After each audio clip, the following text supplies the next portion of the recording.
सर्व मंगल्ये मांगल्ये शिवे सर्वार्थ साधिके शरण्ये त्र्यंबके गौरी नारायणी नमोस्तुते। रामकृष्ण हरी मंडळी, श्री स्वामी समर्थ। आजच्या व्हिडिओमध्ये आपण अतिशय साध्या सोप्या पद्धतीने पारंपरिक पद्धतीत घटस्थापना कशी करावी, अगदी भरगच्च घट उगवावा यासाठी कोणत्या टिप्स फॉलो कराव्यात, घटस्थापना करत असताना आपण कोणत्या मंत्राचा जप करावा, कोणत्या गोष्टी आपण घटस्थापना करताना कराव्यात किंवा या 9 दिवसामध्ये कोणत्या गोष्टींची काळजी घ्यावी, घटस्थापनेचा शुभ मुहूर्त कोणता आहे याबद्दलची सविस्तर माहिती पाहणार आहोत। घटस्थापना अतिशय सोप्या पद्धतीने कशी करावी याबद्दल आपण परिपूर्ण व्हिडिओ आज तुमच्यासोबत मी घेऊन आलेली आहे। त्यासाठी व्हिडिओ शेवटपर्यंत आवर्जून पहा। चॅनलवरती नवीन असाल तर नक्की सबस्क्राइब करा। व्हिडिओ आवडला असेल तर जास्तीत जास्त लोकांपर्यंत नक्की शेअर करा। व्हिडिओ तुम्हाला आवडला तर तुमच्या व्हॉट्सअप, फेसबुक यावरती हा व्हिडिओ तुम्ही शेअर करायला विसरू नका। हिंदू धर्मामध्ये नवरात्रीला खूप असं महत्त्व आहे। शारदीय नवरात्रीचा उत्सव जवळ आला आहे आणि हा उत्सव दुर्गा देवीला समर्पित असतो। नवरात्रीच्या या 9 दिवसामध्ये देवी दुर्गेच्या, देवी शक्तीच्या विविध रूपांची पूजा केली जाते। आपण आपल्या कुलदैवतेचं प्रतीक म्हणून घरामध्ये घटस्थापना करत असतो।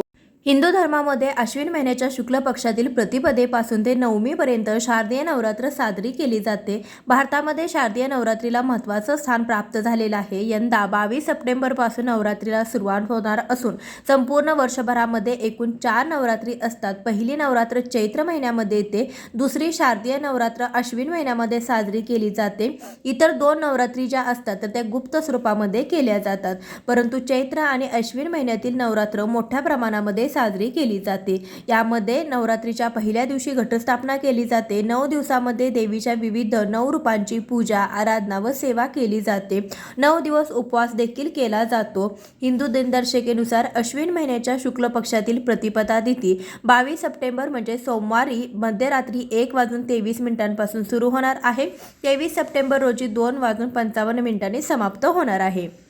यंदा घटस्थापनेचा शुभ मुहूर्त 22 सप्टेंबर रोजी सकाळी 6:09 ते सकाळी 8:06 आहे। या वेळेमध्ये तुम्ही घटस्थापना करू शकता। तसेच अभिजित मुहूर्त जो आहे तर तो 11:49 ते दुपारी 12:38 असेल। या वेळेमध्ये देखील तुम्ही घटस्थापना केली तरी देखील चालेल।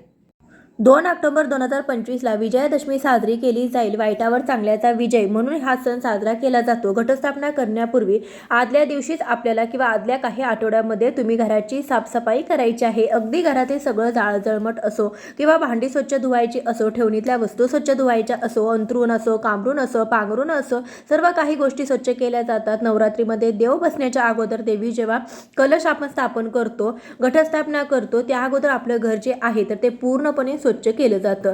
तुमच्याकडे देखील केलं जात असेल किंवा केलं जात नसेल तरी देखील तुम्ही घटस्थापनेच्या अगोदरच तुमचं जे घर आहे तर ते पूर्णपणे स्वच्छ करून घ्यायचं आहे। देवीला स्वच्छता ही अतिशय प्रिय आहे, त्यासाठी आपल्या घरामध्ये स्वच्छता आणि सात्विकता ही असायलाच हवी। कारण की वातावरण आपल्या घरातलं जे मंगलमय असेल तर त्या ठिकाणी देवी ही विराजमान होत असते। त्यासाठी आपलं घरातील वातावरण जे आहे तर ते मंगलमय असायला हवं। यासाठी तुम्ही तुमच्या घराची स्वच्छता करून घ्यायची आहे। ज्या ठिकाणी घटस्थापना तुम्ही करणार आहात तर ती जागा स्वच्छ करून घ्यायची। तिथे आपल्याला रांगोळीने स्वस्तिक हे शुभचिन्ह काढायचं आहे। त्यावरती हळदी कुंकू, अक्षदा, फूल वाहून आपण भूमिपूजन करून घ्यायचं। त्यावरती पाट किंवा चौरंग मांडायचा आहे। त्यावरती लाल वस्त्र अंतरायचं आहे। दिवा लावण्यासाठी आपण हा अखंड दिवा लावणार आहोत, त्यासाठी अष्टदल कमल काढलेला आहे। तर बघा, या व्हिडिओमध्ये मी तुम्हाला दिव्याबद्दल देखील माहिती सांगणार आहे। अखंड दिवा लावत असताना तो शक्यतो अष्टदल कमल काढून त्यावरती लावावा, कारण की अष्टदल कमल हे देवीला अतिशय प्रिय आहे। अष्टदल कमल काढत असताना जो तांदूळ आपण वापरणार आहोत तो तांदूळ रंगीत करावा। हळदी कुंकू मिसळून, हळदीने पिवळे केलेले किंवा हळदी कुंकू मिसळून रंगीत केलेले तांदूळ तुम्ही जे आहेत तर ते वापरायचे आहेत। अक्षदा ह्या अखंडच असाव्या। तुटके फुटके तांदूळ आपण चुकून देखील वापरू नये। यानंतर तुम्ही जर अखंड दिवा लावत असताना जर दिवा गळत असेल किंवा दिव्याचं तेल गळत असेल तर तुम्हाला जर असं वाटत असेल तर तुम्ही दिव्याखाली प्लेट देखील ठेवू शकता आणि प्लेटवरती तुम्ही ओल्या कुंकवाने अष्टदल कमल काढून त्यावरती थोड्याशा अक्षदा म्हणजे अगदी चिमुडभर अक्षदा वाहून त्यावरती अखंड दिवा लावला तरी सुद्धा चालेल। तर अखंड दिवा लावत असताना दिव्याची वात ही 1.25 हाताच्या मापाची घ्यावी। त्यावरती वात घेत असताना तुम्ही जर विकतची वात घेणार असाल किंवा कलावा घेत असाल तर देखील चालेल, परंतु घरात वात बनवून घेणार असाल असाल तर ती जास्त घट्टसर कठीण अशी वळून घ्यायची आहे, म्हणजे कठीण वळलेल्या वातीला ही जास्त काजळी धरत नाही आणि अखंड दिवा हा जास्त वेळ तेवत राहतो. त्यानंतर दिवेची पूजा करून घ्यायची आहे. हळदी कुंकू गंध पुष्प अक्षता व्हायचा आहे. शुभम करोती कल्याणम आरोग्यम धनसंपदा शत्रुबुद्धी विनाशाय दीपज्योती नमस्ते हा श्लोक आपल्याला म्हणायचा आहे. दिव्याला नमस्कार करायचे. आपली पूजा ही देवापर्यंत पोहोचवण्याचं काम हे दिव्याकडे असतं. दिव्याला प्रार्थना करायची, त्यानंतर आपण आपल्या पूजेला सुरुवात करायची. घटस्थापनेच्या दिवशी आपल्या देवघरामध्ये जे काही देव असतील, देवांचे टाक असतील, मूर्त्या असतील तर त्या सर्व मूर्त्या पंचामृताने आपल्याला स्नान घालायचं आहे.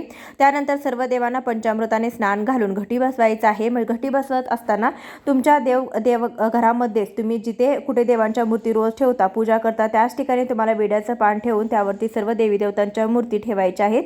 त्यानंतर घटस्थापना करायची. घटस्थापना करण्या अगोदर तुम्हाला तुमच्या घरातील देवपूजा करून घ्यायची आहे. देवाची पूजा करत असताना सर्व देव हे विड्याच्या पानावरती विराजमान करायचे आहेत. तर घटस्थापना करण्यासाठी तुम्ही खाली असं घटस्थापना चौरंगावरती करणार असाल तर गणपती बाप्पांची सर्वात आधी पूजा करून घ्यायची आहे.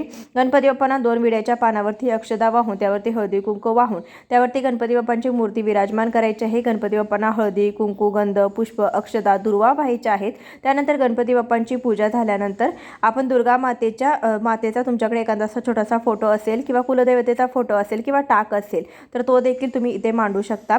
त्यानंतर देवीला देखील हळदी कुंकू गंध पुष्प अक्षदा व्हायचे आहे. त्यानंतर आपण घटस्थापना करणार आहोत. घटस्थापना तुम्ही तुमच्या परंपरेनुसार कशी करत असाल त्या पद्धतीने करू शकता. काही जण पत्रावळीमध्ये घटस्थापना करतात, काही जण केळीच्या पानावरती करतात, काही जण टोपलीमध्ये करतात. परंतु शक्यतो घटस्थापना करत असताना आपल्याला जे धान्य असतं तर ते धान्य रुजवायचं असतं. याच्या मागचा शास्त्रोक्त विधी म्हणजे आपल्या शेतामध्ये जे काही धान्य उगवलेलं आहे तर ते सगळं धान्य एकत्रित करून देवी बसवल्यानंतर अशा प्रकारे ते धान्य रुजवलं जातं. मग ते तुम्ही टोपलीत रुजवलं किंवा केळीच्या पानावरती रुजवलं किंवा पत्रावळीमध्ये रुजवलं तरी देखील काहीही हरकत नाही. तर इथे मी केळीच्या पानावरती घटस्थापना करत आहे. तर ती कशी करायची ते तुम्हाला सांगणार आहे. घटस्थापना करत असताना सर्वात आधी तांबण घेतलेलं आहे, त्यावरती केळीचं पान ठेवलेलं आहे. त्यावरती आपण ही वावरी म्हणजे ज्याला वेदिका असं देखील म्हटलं जातं, जी माती आहे तर ती घालून घ्यायची आहे. माती घेत असताना तुम्ही गावाकडे राहत असाल तर शेतामधली वावरी म्हणजे माती आणली तरी देखील चालेल. ती माती ही जास्त मौसूद नसावी किंवा जास्त बारीक देखील नसावी. माती घेत असताना तुम्ही जाडसर माती घ्यायची आहे. माती जर खूपच मऊ असेल, खूपच बारीक असेल तर त्यामध्ये तुम्ही वाटीभर वाळू मिक्स करू शकता. कारण की माती खूपच मऊ असली तर त्या मातीमध्ये पाणी ओतल्यानंतर ती माती खाली दबली जाते. आपलं धान्य जे आहे तर ते व्यवस्थित उगवत नाही.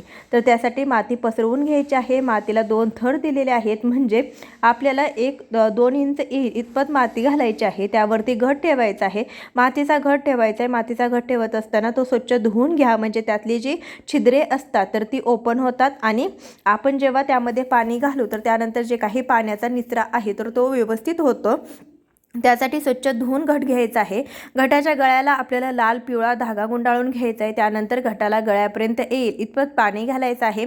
त्यामध्ये 1 रुपयाचं नाणं, 1 सुपारी, हळदी कुंकू अक्षता, 1 फूल घालायचं आहे. त्यावरती तुम्ही 5 विड्याची पाने किंवा 5 आंब्याची पाने ठेवायची आहे. त्यावरती श्रीफळ किंवा नारळ ठेवायचा आहे.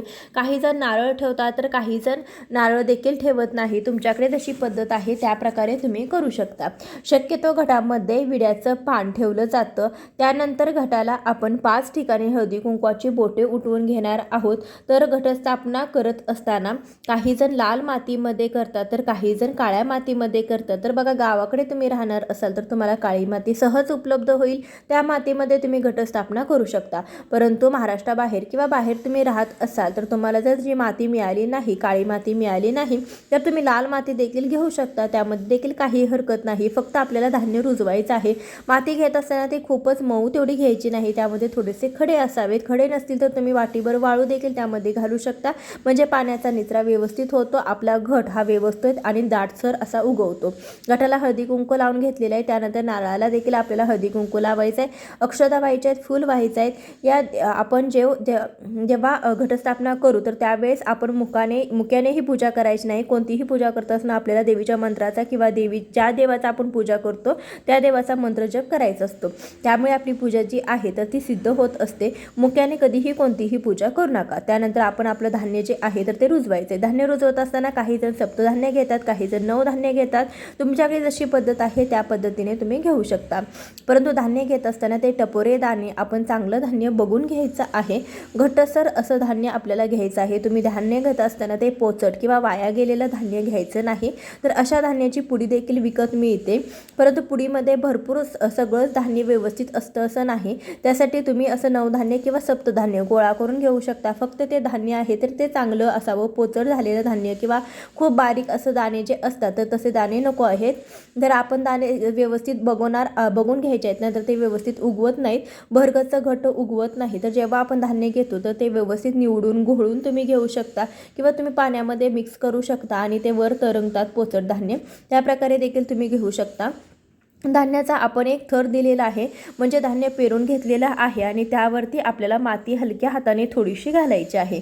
तर खाली आपण भरपूर प्रमाणामध्ये माती घातलेली आहे. माती घालत असताना तुम्ही अगदी थोडी माती हलक्या हाताने पसरवायची आहे, म्हणजे आपलं धान्य जे आहे त्याला व्यवस्थित मोड येतात.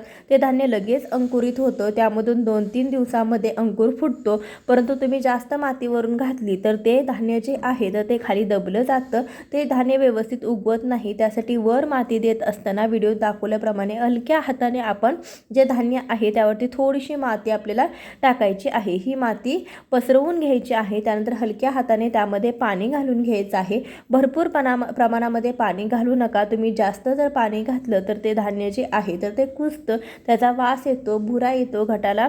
त्यानंतर धान्य देखील व्यवस्थित उगवत नाही. बरेच जण काय करतात, घटस्थापना करत असताना माती घेतात, त्या मातीमध्ये धान्य मिक्स करतात आणि ती तशीच माती ठेवली जाते. परंतु तुम्ही अगोदरच धान्य मिक्स करून घेतलं तर ते धान्य जे आहे तर ते घटस्थापनेमध्ये त्या जी तुम्ही वेदिका ठेवलेली आहे त्या मातीमध्ये खालच्या बाजूला जाताना ते खाली दबलं जातं, त्यामुळे त्याला अंकुर फुटत नाही. तर यासाठी तुम्ही अशा प्रकारे जर घट लावला तर तो खूप व्यवस्थित आणि भरगच्च दाट असा उगवेल. तर यानंतर पाणी शिंपडून घेतलेलं आहे. देवीचा जेव्हा आपण ही घटस्थापना करू तेव्हा तुम्ही 99 मंत्राचा देखील जप करू शकता. ओम ऐं ह्रीं क्लीं चामुंडाय विचे या मंत्राचा 108 वेळा जप करू शकता. काही जण घटस्थापना झाल्यानंतर दुर्गा सप्तशतीचा पाठ देखील करतात. तुम्हाला देखील शक्य असेल तर तुम्ही देखील ही सेवा करू शकता. ही घटस्थापना तुम्ही करू शकता. तुम्हाला कोणताच मंत्र येत नसेल तर तुम्ही सर्व मंगल्ये मांगल्ये शिवे सर्वार्थ साधिके शरण्ये त्र्यंबके गौरी नारायणी नमोस्तुते या मंत्राचा जप तुम्ही करू शकता. किंवा तुम्ही या देवी सर्व भूतेषु शक्तिरूपेण संस्थिता नमस्तस्यै नमस्तस्यै नमस्तस्यै नमो नमः या मंत्राचा देखील तुम्ही जप करू शकता. हा मंत्र देखील मी तुम्हाला स्क्रीनवरती देत आहे, ते बघून तुम्ही म्हणू शकता. तर तुम्हाला कोणताच मंत्र येत नसेल तर तुमच्या कुलदेवतेचा जय जयकार देखील तुम्ही करू शकता. ते देखील तुम्हाला शक्य होत नसेल तर तुम्ही फक्त जगदंब जगदंब म्हणाला तरीसुद्धा चालेल. आपण ही पूजा करत असताना मुक्याने पूजा करायची नाही, कारण की देवाला तिची स्तुती केलेली अतिशय प्रिय आहे. त्यामुळे देवीला तिचा जेव्हा तुम्ही हाक माराल तेव्हा तिला तुम्ही बोलवाल तेव्हा ती खूपच प्रसन्न होते. त्यासाठी तुम्ही देवीची पूजा करत असताना मुक्याने न करता तिचे नामस्मरण करत करा. जेवढे जास्त तुम्ही तिच्या मंत्राचा जप कराल, नामस्मरण कराल, तेवढीच तिची अखंड कृपा तुमच्यावरती तुमच्या कुटुंबावरती राहील. प्रत्येक आईला आपल्या मुलाने तिला मारलेली हाक ही खूप प्रिय असते. त्याचप्रकारे आपण या देवी आईला देखील आपण मारलेली हाक ही तिच्यापर्यंत पोहोचते. तसेच तुम्हाला होईल त्या मंत्राने तुम्हाला शक्य होईल तसे तुम्ही ही पूजा जी आहे तर ती नामस्मरण करत करायची आहे. त्यानंतर आपल्याला देवीची ओटी भरून घ्यायची आहे. देवीची ओटी तुम्ही खाना नारळाने भरू शकता. या दिवशी तुम्हाला एखादा ब्लाऊज पीस घ्यायचा आहे, त्यावरती तांदूळ घालायचे आहेत. त्यानंतर आपण ओटीचं साहित्य घ्यायचं आहे. खारी, खोबरं, हळकुंड, सुपारी, 1 रुपयाचं नाणं हे साहित्य घ्यायचं. नारळ देखील घ्यायचं आहे. हळदी कुंकू, अक्षता व्हायच्या आहेत. अशा प्रकारे तुम्हाला देवीची ओटी पहिल्या दिवशी भरायची आहे. तुम्ही पहिल्या दिवशी तुम्हाला जर भरणं शक्य नसेल तर तुम्ही 7व्या दिवशी किंवा 8व्या दिवशी किंवा 9मीच्या दिवशी देखील तुम्ही ओटी जी आहे तर ती भरू शकता. एकदा का होईना नवरात्रीमध्ये कुलदेवतेची ओटी अवश्य भरावी. यानंतर 9 दिवस जोपर्यंत आपण घट उठवत नाही तोपर्यंत देव हलवले जात नाहीत. त्यासाठी पहिल्या दिवशीच तुम्हाला देवीची व्यवस्थित स्वच्छ देव करून तुम्हाला पूजा करायची आहे. देवघर स्वच्छ करून घ्यायचं आहे. त्यानंतर जेव्हा तुम्ही देवांची पूजा कराल तेव्हा देवांना पंचामृताने स्नान घातल्यानंतर तुम्हाला हे जे देव आहेत तर त्यावेळेस भटघटी बसवले जातात. त्यासाठी विड्याच्या पानावरती ठेवायचे आहेत आणि त्यानंतर रोज तुम्हाला देव हलवायचे नाहीत. आपण जेव्हा घट उद्यापन करून जेव्हा घट उठवू, घट विसर्जन झाल्यानंतरच तुम्हाला हे जे देव आहेत तर ते हलवायचे आहेत. यानंतर आपण नैवेद्य दाखवून घ्यायचं आहे. घटाला पहिली माळ जी आहे तर ती विड्याच्या पानांचीच घातली जाते. त्यासाठी पहिली माळ जी आहे तर ती विड्याच्या पानाची घालायची आहे. त्यानंतर तुम्ही इतर फुलांच्या माळा देखील घालू शकता. नैवेद्य दाखवून घ्यायचा आहे, देवीची आरती करून घ्यायची आहे, धूप दीप ओवाळून करून घ्यायचा आहे. अखंड दिवा आपण लावला असेल तर एकदा लावल्यानंतर तो आपल्याला 9 दिवस हलवता येणार नाही. 9 दिवस त्याच ठिकाणी आपल्याला अखंड दिव्याची काळजी घ्यायची आहे. त्यानंतर 9 दिवस फक्त आपल्याला देवीची पंचोपचारे पूजा करायची आहे. म्हणजे दिवा लावायचा, हळदी कुंकू व्हायचा आहे, धूप दीप दाखवायचा आहे, नैवेद्य दाखवायचा आहे, फुलांची माळ घालायची आहे. अशी आपल्याला सकाळ संध्याकाळ देवीची पूजा जी आहे तर ती करायची आहे. देवीसमोर अखंड दिवा तेवत असताना तेवत ठेवायचा आहे. घटाला पाणी घालायचं आहे. बरेच जण काय करतात, घटाला पाणी घालत असताना नारळ काढून घटामध्ये पाणी ओततात, परंतु असं करायचं नाही. कारण की एकदा घट बसवल्यानंतर त्यावरचा नारळ आपल्याला हलवता येणार नाही. तुम्हाला घटाला पाणी घालायचं असेल तर तुम्ही मातीला हात लावून पाहायचं. माती जास्त कोरडी तुम्हाला वाटली तर त्यामध्ये थोडंसं पाणी तुम्हाला शिंपडायचं आहे. आपण जो घट बसवलेला आहे त्यातलं पाणी झिरपून देखील खाली येत असतं, त्यामुळे जास्त पाणी घालायची गरज नाही. नारळ आपल्याला हलवायचं नाही. माती खूपच जर कोरडी वाटत असेल तर तुम्ही घटाच्या चौभोवत म्हणजे सर्व बाजूंना तुम्ही हाताने पाणी शिंपाडू शकता. घटाला पाणी आणि माळ दररोज करायचं आहे. आजच्या व्हिडिओमध्ये बरीचशी माहिती देण्याचा प्रयत्न केलेला आहे. व्हिडिओ आवडला असेल तर लाईक करा, जास्तीत जास्त लोकांपर्यंत शेअर करा. चॅनलवरती नवीन असाल तर अवश्य सबस्क्राईब करा. भेटूया अशाच एखाद्या व्हिडिओसोबत. तोपर्यंत श्री स्वामी समर्थ, रामकृष्ण हरी, जय माता दी.